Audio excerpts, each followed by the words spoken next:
Ainda estamos no capítulo 27 de Gênesis. Neste capítulo, nós temos visto vários aspectos da experiência de Esaú, um homem que tinha ficado velho e perdido a visão espiritual também, não só a visão física. Ele foi iludido por sua tradição, em que ele tinha que abençoar o filho mais velho, quando Deus já havia dado uma revelação de que não era o filho mais velho, mas o mais novo, que seria o Senhor do mais velho. Essa história, já entramos aqui em vários detalhes do engano da religião de Jacó em trapacear o velho Isaac. Ele, junto com a sua mãe Rebeca, foram protagonistas de uma cena lamentável. E quando a gente não espera no Senhor, a gente começa a agir por conta própria. E quando a gente age por conta própria, mete os pés pelas mãos e comete uma série de aberrações. E nesse caso aqui, nós vimos toda a trapaça que Jacó fez, né, com a sua mãe, colocando pelos nas suas mãos, no seu pescoço, a roupa do irmão e etc., para trapacear o irmão, que na verdade não era mais uma trapaça, porque Esaú, como vimos na vez passada, ele tinha vendido a primogenitura por um prato de comida.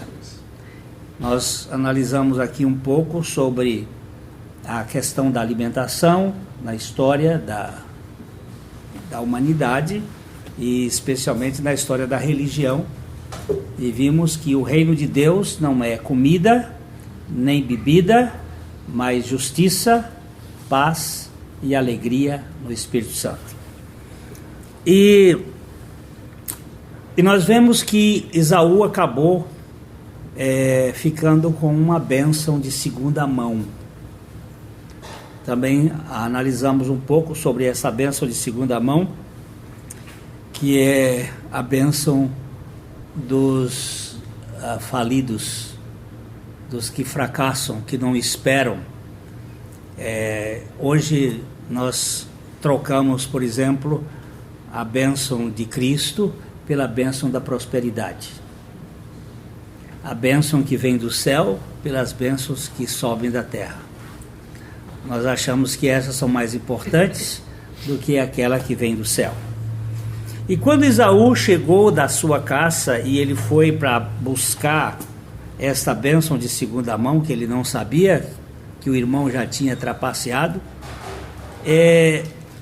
quando Esaú ouviu tais palavras do seu pai, que ele já tinha comido a comida, diz a Bíblia que ele bradou com profundo amargor e lhe disse: abençoa-me também a mim, meu pai. É triste isto. Abençoa-me também a mim, meu pai.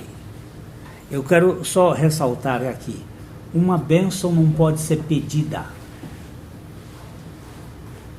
A bênção nos é dada. Ele, ao pedir aquela bênção, significava que ele tinha perdido o seu momento histórico. Mas a palavra que marca aqui é esta palavra amargor. A história de Esaú passou a ser uma história de amarguramento. Onde ele se envolveu, ele gerou amargura. O amargurado, ele é amargurador.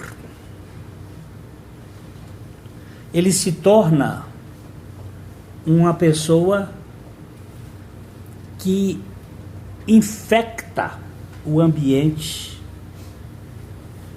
com a sua conversa, com a sua baba, com o seu bafo de murmuração, de crítica, de azedume. E quem fica por perto é infectado dessa zika psíquica, e passa a pessoa a sofrer por causa do seu vitimismo, porque o amargurado normalmente é uma vítima. Ninguém nesse mundo de meu Deus fica isento de trombadas. Ninguém tem uma vacina contra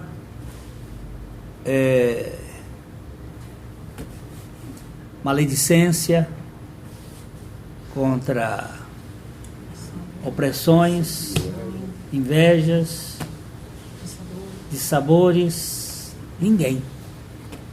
Agora, a maneira como nós vamos reagir a estas coisas é que vai determinar o quanto fomos impactados por essas acusações, por essas feridas, e o quanto nós superamos isto e tornamos-nos instrumentos de Deus no meio dessas tribulações todas. A Bíblia usa umas expressões assim muito ricas. Ela diz assim: meus irmãos, tende por motivo de grande alegria o passardes por várias tribulações, provações, perseguições. Tende por motivo de grande alegria. Mas isso é um absurdo. Pois é. Esta maneira de nós reagirmos depende da graça de Deus. Porque se nós não reagirmos desta maneira, nós vamos nos paralisar, vamos nos tornar paralíticos emocionais, atrofiados pela amargura.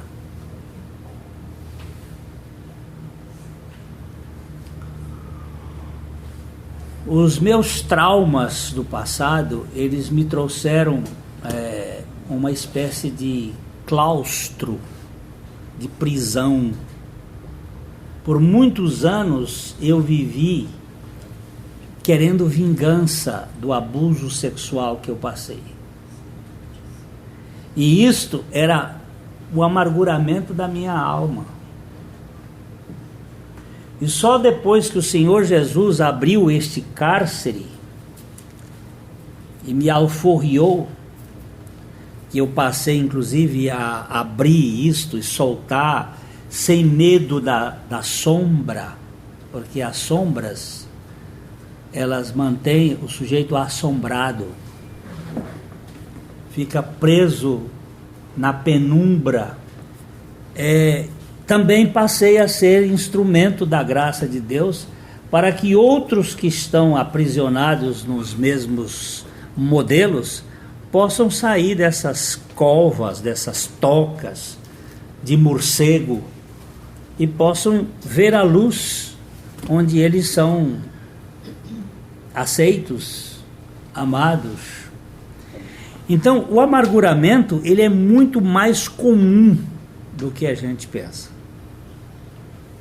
Por quê? Porque existem pais abusivos, pais ausentes, famílias abusivas, escolas e modelos escolares abusivos, igrejas abusivas. Este filme, eu ainda não vi o filme, mas ele está sendo bastante comentado, Spotlight, onde conta a história de uma rede de pedófilos dentro da Igreja Católica, mas não só tem dentro da Igreja Católica, tem da Igreja Anglicana, tem da Igreja Batista, tem da Igreja Presbiteriana, tem da Igreja Metodista, tem da Igreja Assembleia de Deus, em todo lugar. Muitas vezes os togados, os batinados, os líderes se escondem nessa liderança, mas são abusivos e são abusadores. E muita gente sofre na sua história e aí passa a transferir isto para os seus relacionamentos familiares. A vida vai dar certos nós na pessoa, certas perdas, né?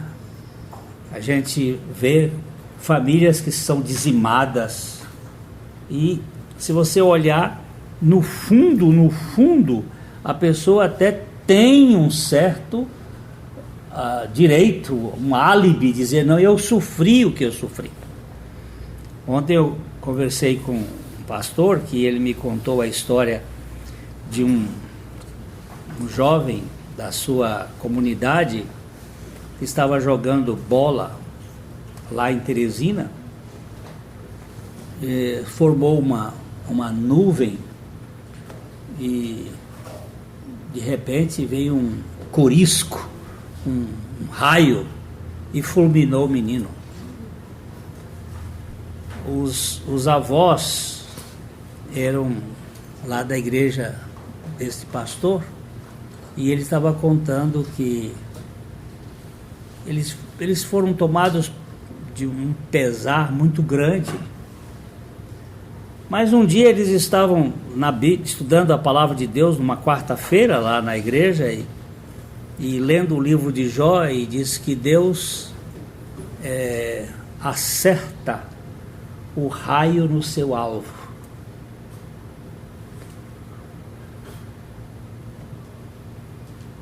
Aquilo foi o suficiente para libertar aquele casal. Eles entenderam que não estava nada fora do propósito de Deus.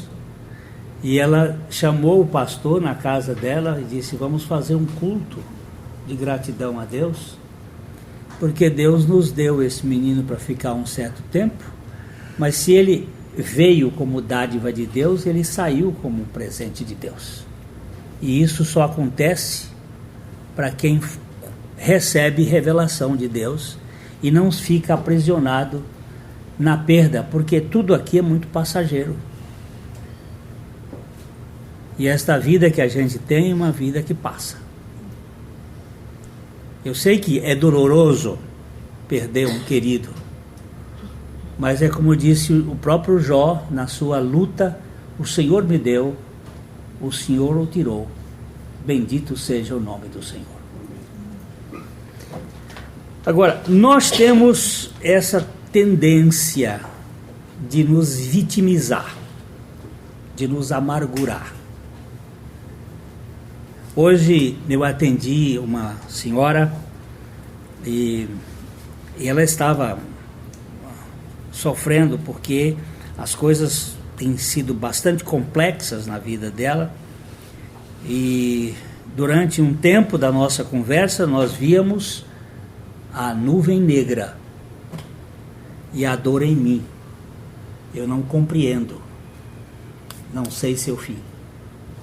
E há muitas coisas a esclarecer. Mas nós começamos a olhar que ela havia sido presa por uma teia de amargura.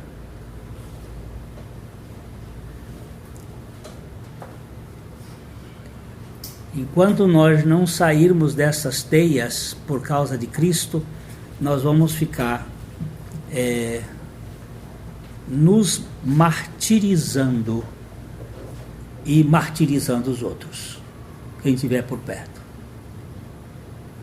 através de reclamações, de murmurações, de críticas, e a gente fica ali igual galinha ciscando em cima do mesmo lugar, e a Bíblia chama isso de goteira numa casa de meia água. Não tem para onde você andar mais e a goteira está caindo. Você vira para um lado, tem goteira, para o outro tem goteira. É aquela coisa só.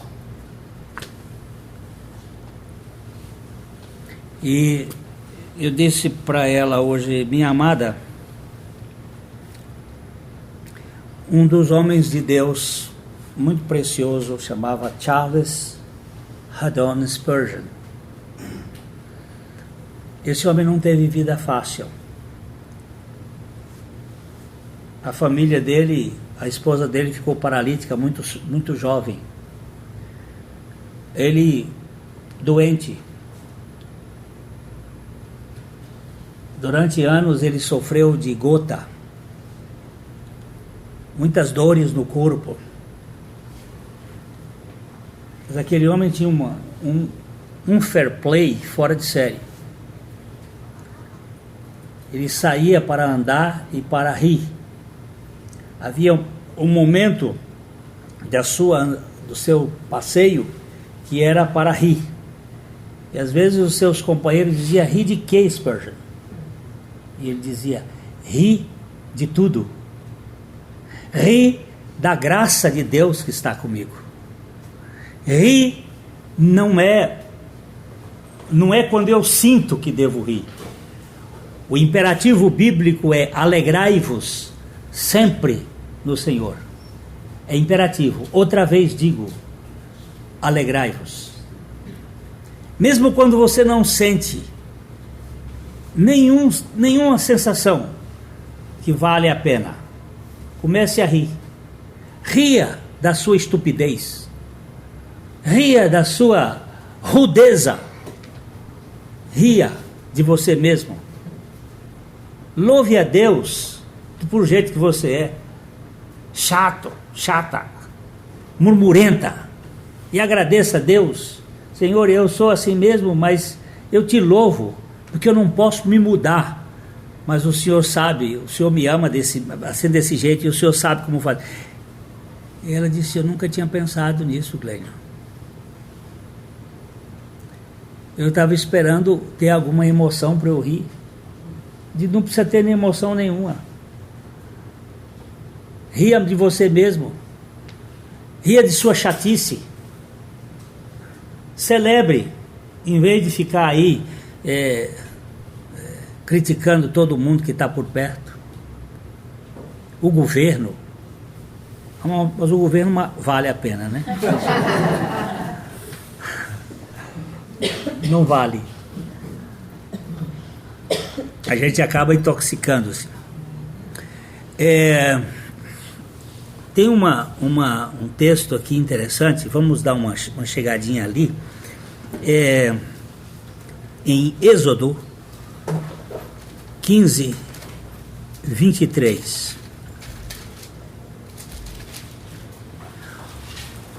O povo de Israel chegou no Egito 70 pessoas.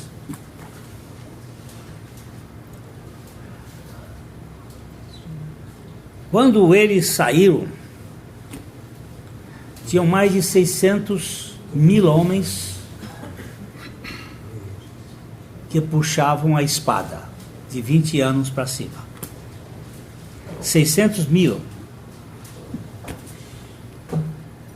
Em 430 anos, eles se multiplicaram, e de 70 pessoas, calcula-se, porque de 600.000 homens, mais de 20 anos, mais os da abaixo de 20 anos, menino, mulher que não contava, uns 2,5 milhões, 3 milhões de pessoas. Eles saíram lá de Gósen, onde eles foram colocados naquela região do Baixo Egito, cuja capital era Mênfis. Só curiosidade, há uma cidade nos Estados Unidos chamada Mênfis, onde estão as 4 companhias de grão do mundo: ADM, Bunge, Cargill e Drexel. As 4 grandes. É o mesmo projeto, o projeto José do Egito, da concentração dos grãos e do comando dos grãos. É só uma curiosidade. Mas o povo estava lá naquela região, muito bem, e Deus, por causa das perseguições que Faraó fez, ele é tirado. Quando eles atravessam o Mar Vermelho e saíram para o deserto de Sur e caminharam 3 dias e não acharam água, eles chegaram, aí no verso 23, a Mara. Todavia não puderam beber as águas de Mara, porque eram amargas. Por isso chamou-se-lhe Mara, e o povo murmurou contra Moisés, dizendo: que havemos de beber? Quando se topa com a amargura, começa a murmuração. A amargura murmura. Os gemidos, as lamentações, os ais. Eu contei para essa senhora hoje a história de uma costureira, de costura mais, como é que se chama essa costura mais alta costura. Ela tinha uma filha. Essa moça era uma moça muito bonita e que se tornou uma moça pervertida. Ela se tornou uma pessoa bastante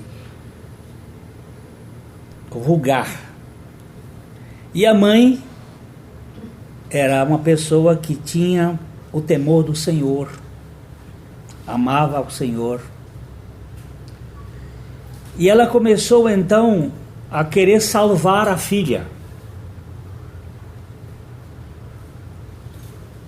Em vez de entregar a quem pode salvar, a gente começa a querer salvar.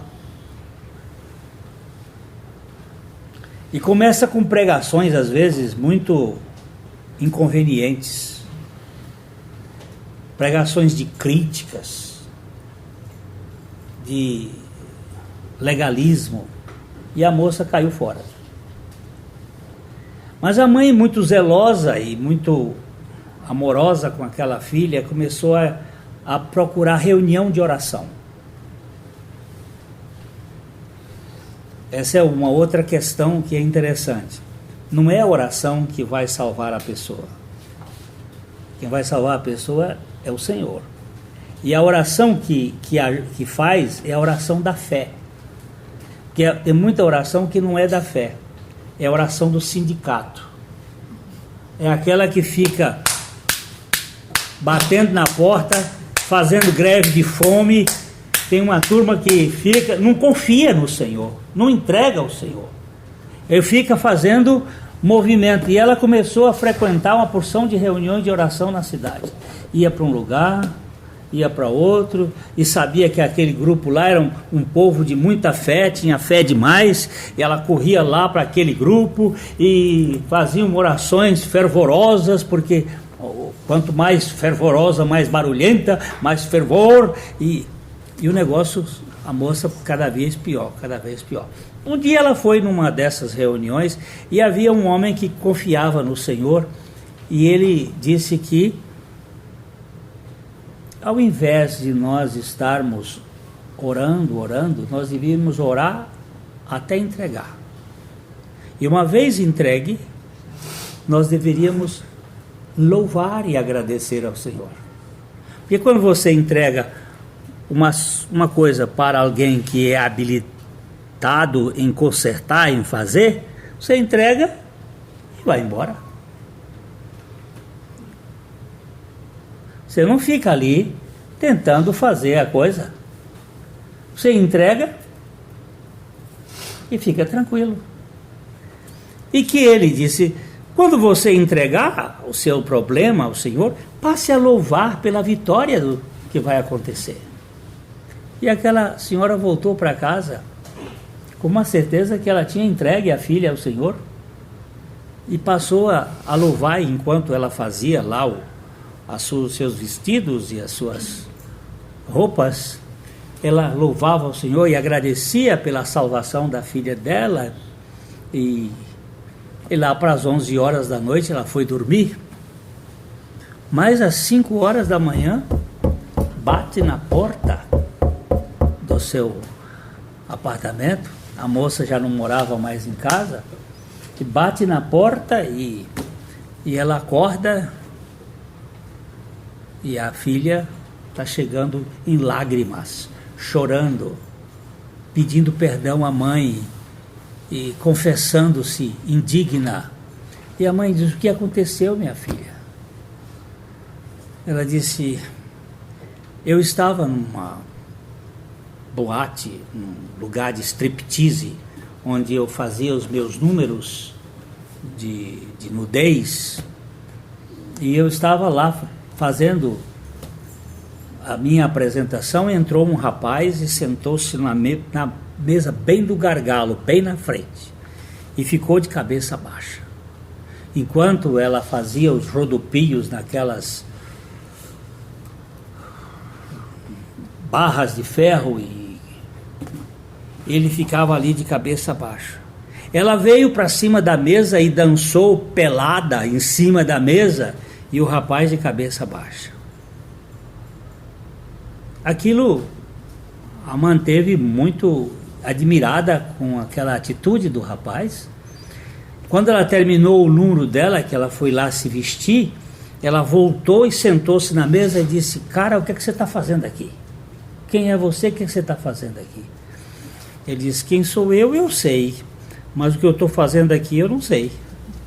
E o que você está fazendo aqui? Ele disse, eu estava passando aqui na porta e o Senhor Jesus me disse, e o Senhor me disse, entra, que eu tenho alguém aqui. Ele disse, quem é o Senhor? Quem? O Senhor Jesus me mandou entrar e sentar-me aqui. Eu não sei porquê, mas ele tem alguém que ele precisa falar. E então ele começa a falar com a moça, e nisso o Espírito de Deus lhe toca o coração. O que você está fazendo aqui? Esse não é meu lugar, mas o Senhor mandou. E quando o Senhor manda, a gente não discute. Entra numa boate, entra num prostíbulo, entra onde ele mandar para testemunhar. E aquela moça chega na madrugada transformada. E a mãe então diz no seu testemunho, eu levei meses orando pela minha filha. No dia que eu entreguei, não levei uma tarde de louvor e gratidão, o Senhor já transformou o coração dela. Nós temos a tendência de nos vitimizar, coitado de mim, eu não merecia isso. Olha o que aconteceu comigo. E aí fica. E aquilo não dá nó só nas tripas, não. Dá nó no coração, dá nó no pulmão, dá nó no cérebro, dá nó em todo lugar e você fica enfesado. Adoece tudo. Chegaram em Mara, não puderam beber as águas de Mara porque eram amargas, por isso chamou-se Mara. E o povo murmurou contra Moisés, dizendo: que havemos de beber? Agora a minha Bíblia vai dizer uma coisa que também a sua diz. Então Moisés clamou ao Senhor, e o Senhor lhe mostrou uma árvore. Lançou-a Moisés nas águas, e as águas tornaram-se doces. E deu-lhes ali estatuto e uma ordenação, e ali os provou. Essa árvore edulcorante, que transforma a amargura em doçura, nada mais é do que a cruz de Cristo. A obra da cruz. Que árvore foi esta, que aqui está tipologicamente apontando para aquilo que ia acontecer? Eu não sei. Algum tipo de árvore do deserto, mas eu sei que há um tronco, que há uma haste plantada no Calvário, que é capaz de mudar a nossa estrutura amargurada, que fica por dentro de nós a nos carcomer e a nos manter sem celebração. O Senhor Jesus disse assim: bem-aventurados sois vós, quando vos injuriarem, quando vos maltratarem e disserem todo mal contra vós por minha causa. Aí ele usa uma expressão dizendo: exultai-vos e alegrai-vos, porque é grande o vosso galardão nos céus. Porque assim perseguiram os profetas que foram antes de vós. Quando nós somos insultados ou tiram os nossos direitos, e nós, ao invés de sermos aprisionados por essa teia desta aranha maldita do amarguramento, nós cantamos louvores e exaltamos o Deus da nossa salvação, mesmo que as circunstâncias não mudem, muda a nossa maneira de encarar as circunstâncias.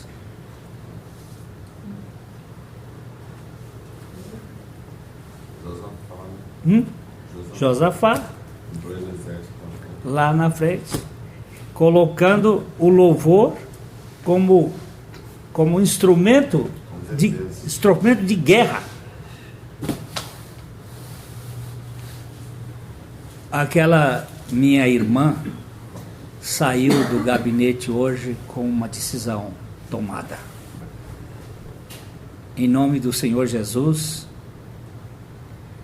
eu vou agora louvar a Deus por tudo.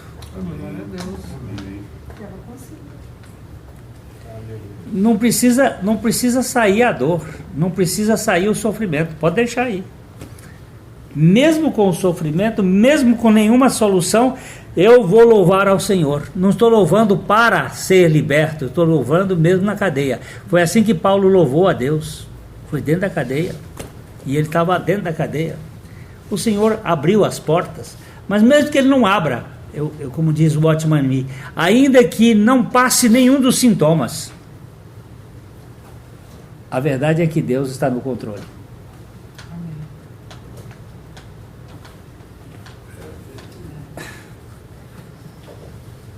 A minha esposa teve um ano bastante difícil. Minha sogra adoeceu E entre a cirurgia e a morte foi um mês. Ela estava grávida do meu filho mais velho. No ano seguinte, foi uma luta muito grande, porque depois de uns 6 meses, meu sogro arranjou uma namorada, e ela, filho não sofre, e foi uma luta muito grande, e ela muito amargurada com a perda da mãe. E um dia veio um pastor aqui pregar na igreja presbiteriana, pastor João Batista Martins de Sá, lá de Campinas. E ele é da igreja batista lá em Campinas. E ele foi pregar aqui, e nós fomos ouvi-lo. E a minha esposa, depois da pregação dele, ela disse assim: eu gostaria de falar com esse homem. Eu fui conversar com o pastor João Batista e disse: o senhor iria lanchar lá em casa amanhã? Ele disse: vou. Eu contei a casa e ele foi. E depois ele ia pregar às 8 horas, quando foi mais ou menos umas 6h40 por aí. Eles entraram no gabinete para conversar, e conversaram, e a hora está passando, e ele tinha que pregar lá, e a hora está passando, e eu já estava preocupado, porque ele era um conferencista. 5 minutos antes das 8, abriu a porta do gabinete. Ele disse: me leva lá na igreja correndo, porque a obra já foi feita agora. Então, depois ela me contou. O pastor João Batista disse para ela assim: minha filha, você tem que agradecer a Deus pela morte da sua mãe. Ela disse: isso eu não faço. Enquanto você não agradecer a Deus pela morte da sua mãe, você está presa pela amargura. Isso eu não faço. Ele disse: enquanto você não fizer, eu não saio daqui.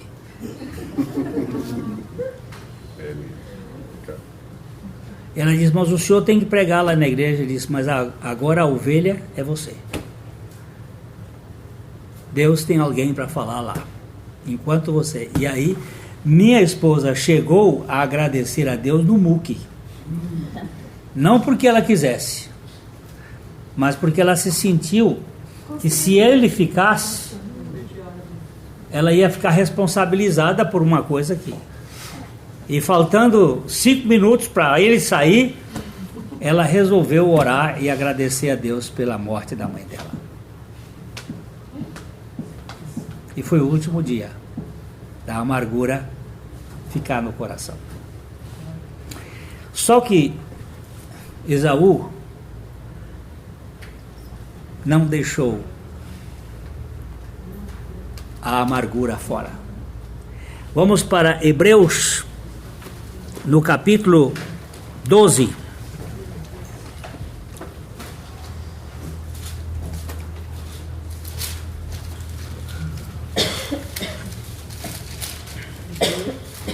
Versículo 14. A Bíblia diz: segui a paz com todos e a santificação, sem a qual ninguém verá o Senhor, atentando diligentemente, porque ninguém seja faltoso, separando-se da graça de Deus, nem que haja alguma raiz de amargura que brotando vos perturbe, e por meio dela muitos sejam contaminados.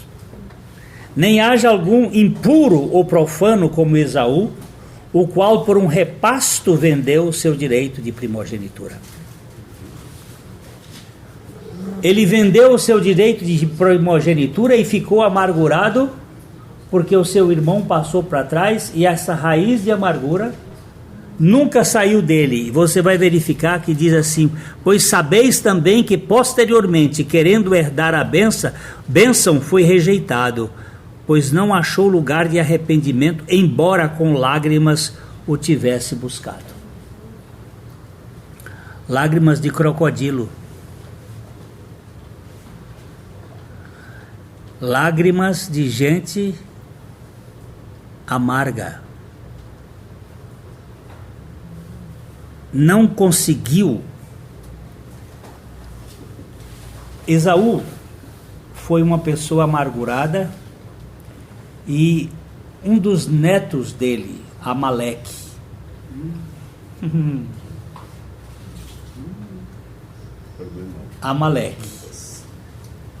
se tornou um amarguradíssimo. Eu escrevi um livrinho chamado Muito Além do Jardim, que a gente trata um pouco desse amarguramento de Amaleque. Os amalequitas se tornaram adversários figadais contra Israel. Eles não deixaram Israel passar pelo seu território, perseguiram Israel o quanto puderam. E quando o Senhor disse para o rei Saul: vocês têm que tirar esse câncer daqui. Mata todo mundo. Mata todo mundo. Porque quando você tem um câncer no corpo, o melhor caminho é cortar.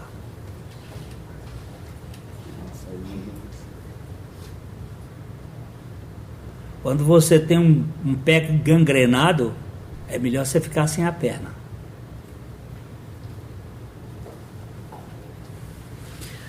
E o Senhor disse: tira esse povo. E Saul, como diplomata, ele tentou fazer algumas concessões e disse: não, eu mato todo mundo, mas eu vou deixar a família do rei, a família dos Agagitas.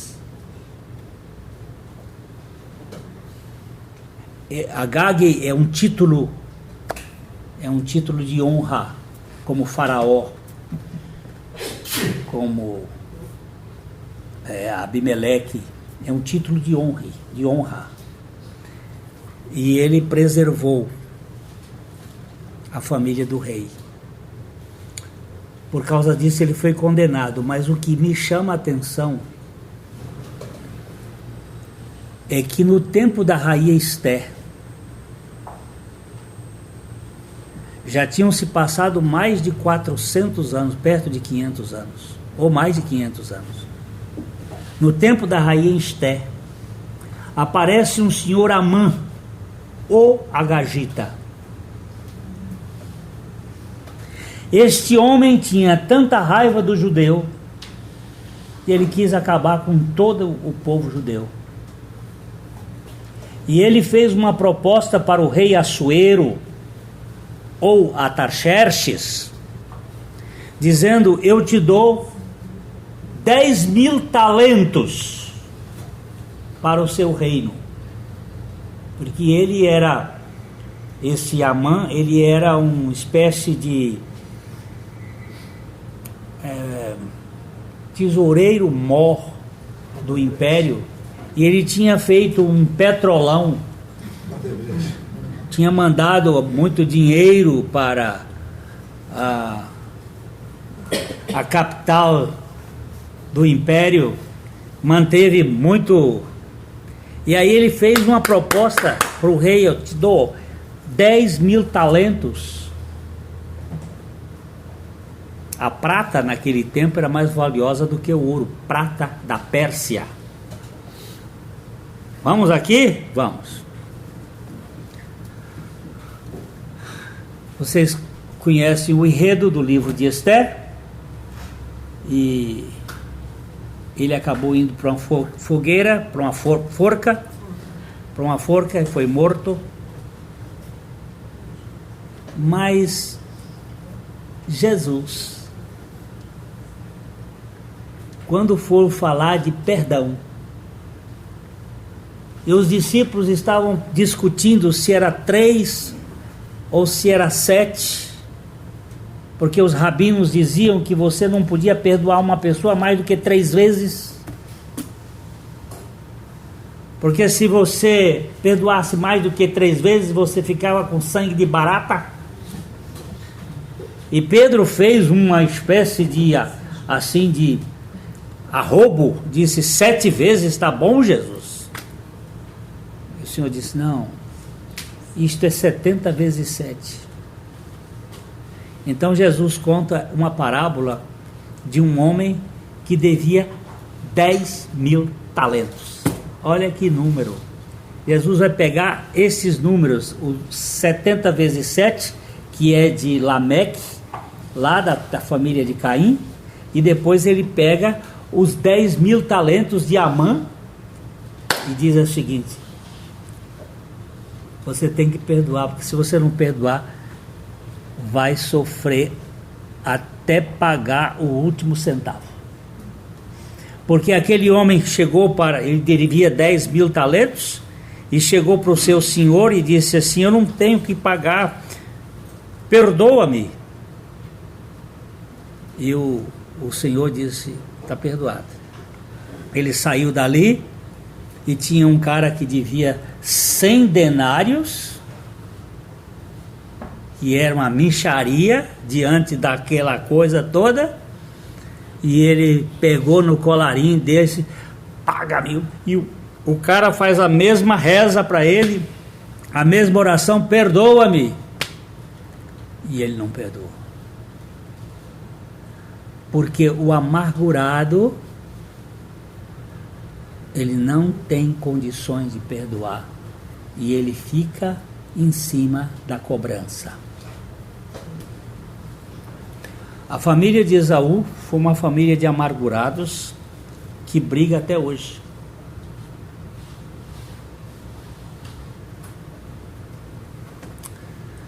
Essa turma que está lá, dos palestinos, tem cruzamentos de Esaú com que são os edomitas, com os moabitas, com os amonitas e com todos os amargurados de espírito que ficam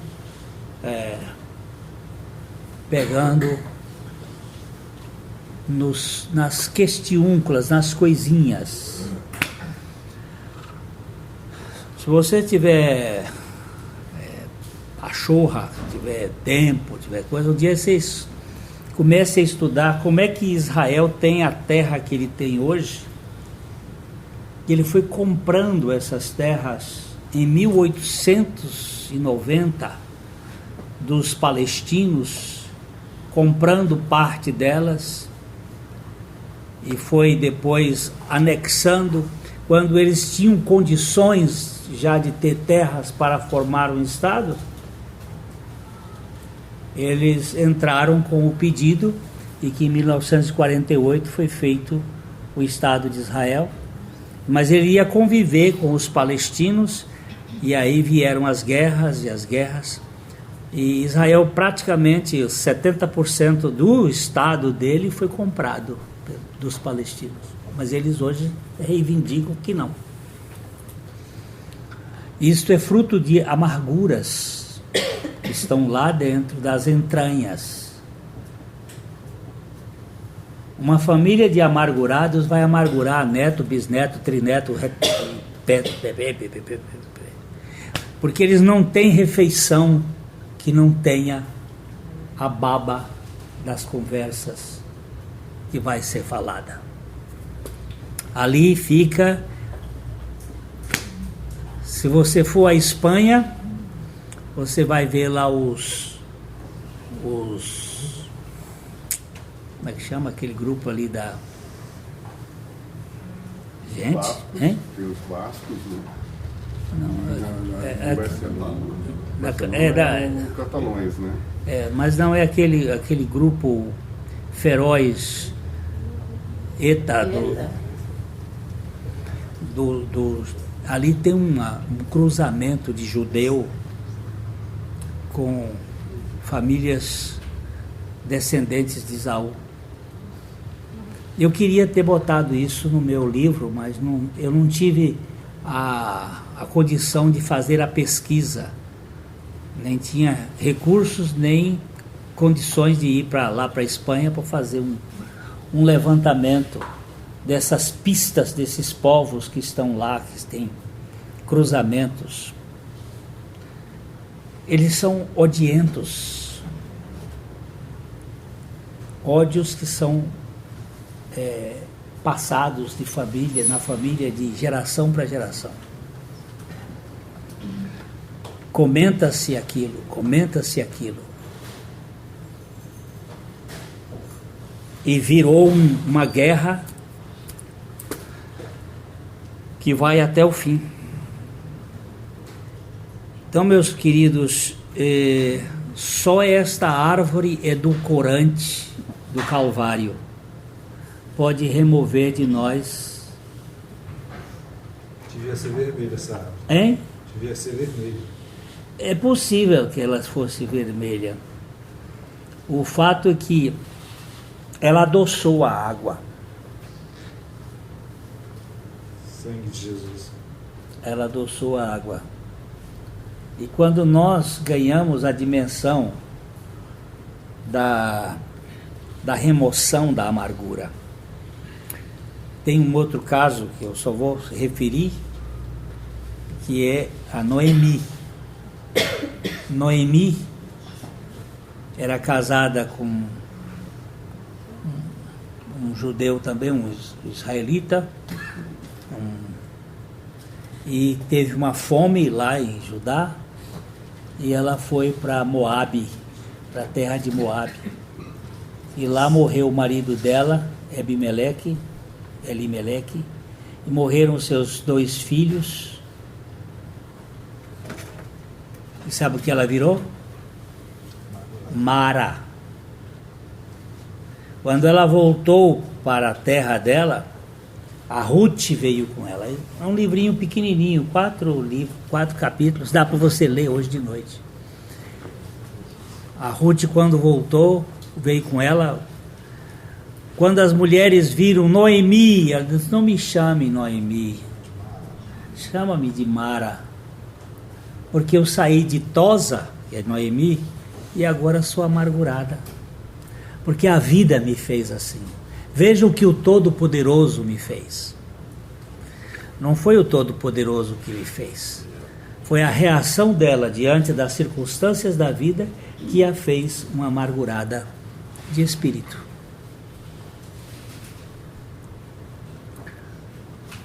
Volto a afirmar que nenhum de nós aqui vai ficar isento das tribulações, das pancadas, dos açoites, das injustiças.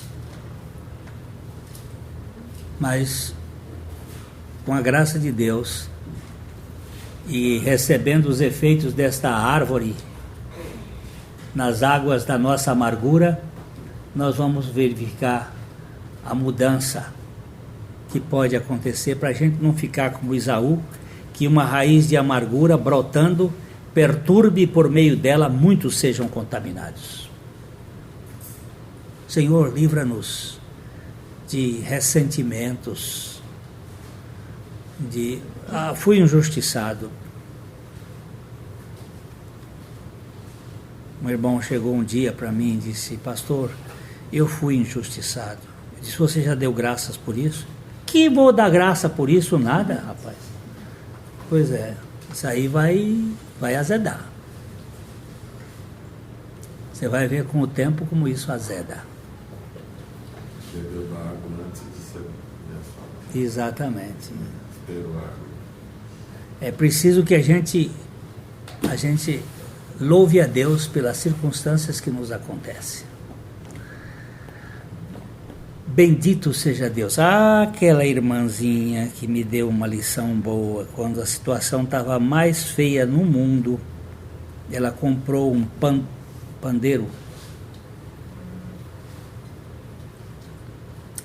E ela entrava no seu ateliê. Eu contei essa história há muitos anos atrás, essa história que eu contei da mulher, da filha, e essa mulher ouviu essa história e ela também tinha umas coisas. Ela comprou um pandeiro, ela disse: eu não sei tocar nada, a única coisa que eu posso tocar é esse pandeiro. E ela ia entrar no quarto dela lá e tacava o pandeiro e começava a cantar e louvar a Deus, e lia o salmo e cantava e louvava, até exorcizar aquele sentimento de vitimização. Saía dali toda contente. Ela disse: olha, não levou 2 semanas para ser equilibrada, para virar o rumo certo da bússola. E aleluia mesmo. A gente pode fazer, mesmo que o negócio fica difícil, para não ficar igual Esaú. Você sabe que a Bíblia vai dizer que as esposas de Esaú tornaram-se amargura para Rebeca. Você vê como é que é? Fica um, pega no outro, fica lá. Hein? Contamina, a família vai ficando toda contaminada.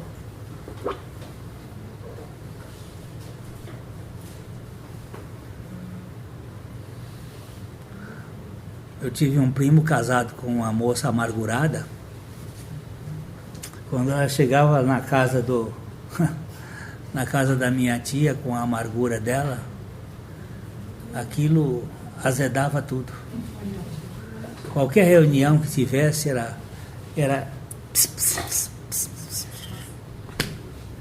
Olha.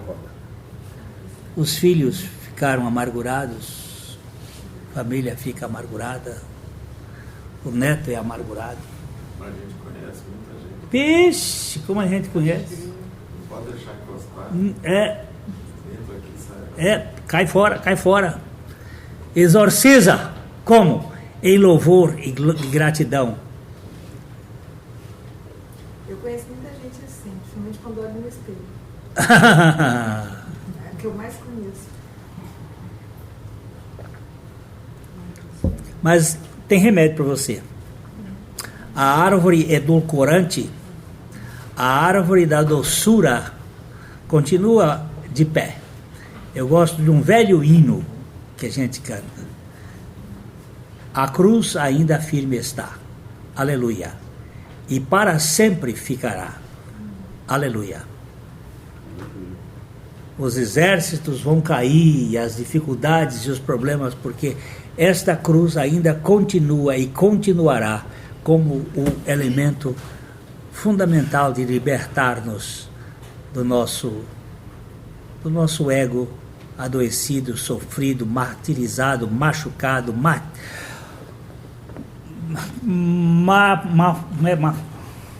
esmagado. Bendito seja o Senhor, que não rejeita a oração, nem apaga de nós a sua graça, para que não sejamos separados da graça de Deus. Aleluia.